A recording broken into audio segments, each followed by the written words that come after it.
legendary. I often wondered if Harvard would have accepted me had I dug at Tel Rehov in 2001.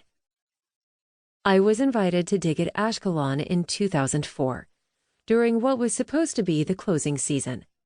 It was intense. We dug 6 days a week from 5 o'clock in the morning until noon. We would then shower, do laundry in the bathroom sink, eat lunch, and rest a bit before returning to the site to clean and catalog the day's finds. The day would end with just enough time for dinner and a phone call home before bedtime in a small room with 2 roommates. The 2004 Ashkelon staff was small. We only dug in 1 grid that season, so everyone knew and helped everyone else, and everyone did everything. In one day, I might start out pickaxing an area. Once it was down 5 or so centimeters, or however deep my supervisor told me to go, I'd smooth the area with my trowel, and then sweep the loose dirt off the compacted dirt just below it. If something other than broken pottery shards or bones was discovered, I'd use a tape measure with leveling strings and a plumb bob to locate in 3 dimensions exactly where the object was buried, and then precisely draw it on a plan sheet. The schedule was the same every day, but activities could change with every new object we uncovered. The worst days were those spent excavating the ancient streets.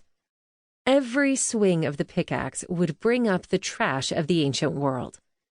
We picked countless pottery shards and broken animal bones out of the dirt, and then we had to scoop up the dirt, haul it out of the square, sift it, and finally wheelbarrow it to our own growing trash heap of excavated dirt adjacent to the grid. When the heavy work was over at the end of the day, we'd do a final sweep of the square, brushing loose dirt into dustpans so the site would be ready the next morning. This monotonous, hot, heavy work taught me how susceptible fair-skinned, red-haired girls can be to intense dehydration that can lead to sunstroke. My happiest memory of that first dig was excavating a perfectly preserved artifact.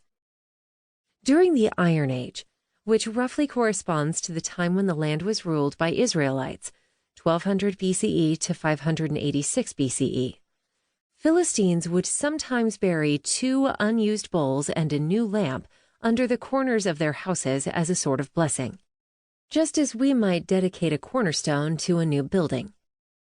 I had to lift the bowl-lamp bowl foundation deposit out carefully, using artist brushes and a nasal aspirator, so the ancient pottery would not crack as it saw its first sunlight in 3,000 years.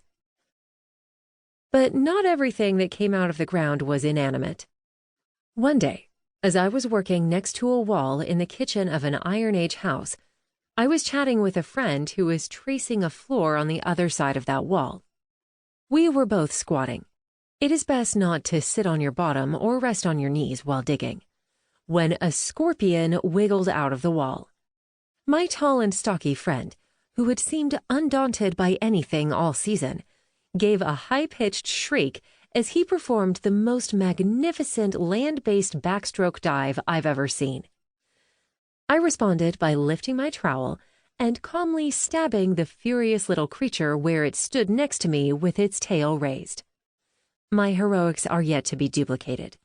15 years later, I was the one screaming as a yellow jacket crawled out of a balk. To enhance your experience, visit redhairedarchaeologist.com.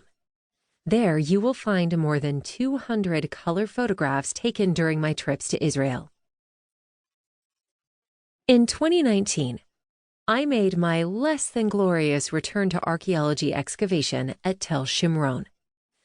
This was a new dig, staffed by many of my 2004 friends, and led by Daniel Master, a professor at Wheaton College and former assistant director of Harvard's Leon Levy expedition to Ashkelon.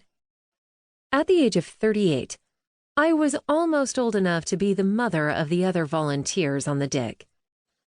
I had worried for months about being so much older than all the other volunteers. Would they accept me as a team member? Would I be physically up to the task of digging?